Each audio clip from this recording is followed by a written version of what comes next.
Hello दोस्तों, तो कैसे हैं आप सभी लोग। उम्मीद करूंगा कि आप सभी लोग स्वस्थ होंगे और अपनी पढ़ाई को एक ऊंचे शानदार लेवल पर लेकर जा रहे होंगे। तो आपकी पढ़ाई 2026 के लिए हम कुछ इम्पोर्टेंट जीवन परिचय आपको बता रहे हैं, जो कि पेपर में हर बार आते ही आते हैं। आज अपन लोग कक्षा 12 चैप्टर नंबर 1, जिसका नाम है राष्ट्र का स्वरूप। क्या है नाम? पाठ का नाम क्या है? राष्ट्र का स्वरूप। लेखक का नाम क्या है? वासुदेव शरण अग्रवाल जी का साहित्यिक परिचय। क्लास 12 में आपको साहित्यिक परिचय लिखना पड़ता है और कक्षा 10 में आपको जीवन परिचय लिखना पड़ता है। ठीक, तो सबसे पहला चैप्टर नंबर 1 है आपका अपना। पाठ का नाम क्या है? राष्ट्र का स्वरूप। लेखक कौन है इसके? वासुदेव शरण अग्रवाल जी का साहित्यिक परिचय लिखेंगे। सबसे पहले आपको बॉक्स बनाना पड़ेगा एक, उसमें आपको नाम लिखना है, जन्म लिखना है और जन्म स्थान और शिक्षा कहाँ हुई थी। ठीक, तो नाम क्या है? लेखक का जो नाम है वो आपको लिखना पड़ेगा। यहाँ पर आपको है नाम। नाम क्या है? वासुदेव शरण अग्रवाल जी। लेखक कौन है इसके? वासुदेव शरण अग्रवाल जी। गद्य खंड में है जी। चैप्टर नंबर 1 कौन सा? वासुदेव शरण अग्रवाल। नाम क्या है? वासुदेव शरण अग्रवाल जी। जन्म कब हुआ था? सन 1904 ईस्वी में। कब हुआ था? सन 1904 ईस्वी में। जन्म स्थान क्या है? खेड़ा ग्राम में, मेरठ। जन्म स्थान क्या है? खेड़ा ग्राम में, मेरठ। शिक्षा MA। शिक्षा कहाँ है? MA। अगला देखेंगे। और अगला पॉइंट आपको लिखना है मृत्यु। मृत्यु हुई थी सन 1967, यानी कि 1967 ईस्वी में क्या हुई थी? मृत्यु हुई थी। तो आपको ये 5 पॉइंट लिखना है एक बॉक्स में। ठीक, इसके बाद आपको हेडिंग डालनी है।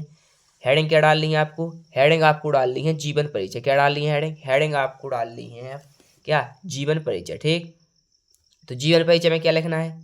जीवन परिचय में आपको लिखना है, हेडिंग डालेंगे आप जीवन परिचय। इसके बाद यहाँ से लिखेंगे वासुदेव शरण अग्रवाल जी का जन्म सन 1904 ईस्वी में मेरठ जिले के खेड़ा नामक ग्राम में हुआ था। इनके माता पिता लखनऊ में रहते थे। इनका बालकाल लखनऊ में ही व्यतीत हुआ एवं इनकी प्रारंभिक शिक्षा लखनऊ में ही हुई। इन्होंने काशी विश्वविद्यालय से MA की परीक्षा उत्तीर्ण की। इन्होंने पाली, संस्कृत, अंग्रेजी आदि भाषाओं का गहन अध्ययन किया। इनका निधन सन 1967 ईस्वी में हुआ था, यानी कि 1967 ईस्वी में हुआ था। आपको एक यहाँ से ट्रिक के माध्यम से बताऊंगा। अगर आपको मृत्यु याद है, लेखक की मृत्यु याद है, क्या कब हुई थी? सन 1967 ईस्वी, यानी कि 1967 ईस्वी में मृत्यु हुई थी। और आपको एक चीज ध्यान रखनी है, मृत्यु और जो जिए कितने वर्ष थे? जो जिए थे 63, यानी कि 63 वर्ष जो जिए थे। तो आपको क्या करना है, मृत्यु जो है, मृत्यु कब हुई थी? सन 1967। मृत्यु में से इसको क्या कर देना है? घटा देना है। तो आ जाएगा, ये कितना आ जाएगा? 1904 आ जाएगा। कितना आ जाएगा? 1904। ठीक, तो ये आपको ध्यान रखना है। क्या ध्यान रखना है? मृत्यु याद हो और ये जिए कितने वर्ष थे ये याद हो, तो आपका काम बन जाएगा। ठीक, तो मृत्यु आपको याद रखनी है कि 1967 ईस्वी में हुई थी। जिए कितने वर्ष थे ये ध्यान रख लो बस। जन्म याद ना हो तब भी चल जाएगा। मृत्यु हुई थी सन 1967 ईस्वी में। इसमें से 63 वर्ष घटा देंगे तो कितना आ जाएगा अपना? 1904 ईस्वी में जन्म हुआ था। तो आप ये लिख सकते हैं। ठीक है, यहाँ से आपको क्या लिखना है? जीवन परिचय लिख देना है। इसके बाद आपको हेडिंग डालनी है। हेडिंग क्या डालेंगे आप लोग? हेडिंग आपको डालनी है अब मेन क्या? साहित्यिक परिचय। अब क्या लिखेंगे इनका? अब लिखेंगे आप लोग इनका साहित्यिक परिचय। ठीक है, तो हेडिंग डालनी है साहित्यिक परिचय। साहित्यिक परिचय में क्या लिखना है?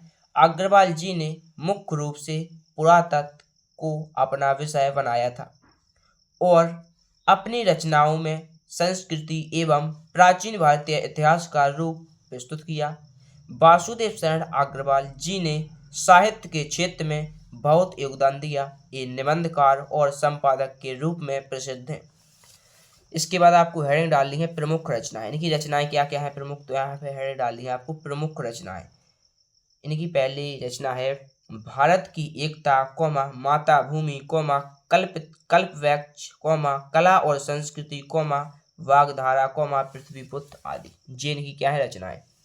तो आई होप आप सभी लोगों से उम्मीद करूंगा कि आप सभी लोगों को वासुदेव शरण अग्रवाल जी का जीवन परिचय बहुत ही आसानी से समझ में आया होगा। मिलेंगी और किसी सेशन के साथ, तब तक के लिए बने रहिए हमारे यूट्यूब चैनल हर पर आपके साथ में। धन्यवाद।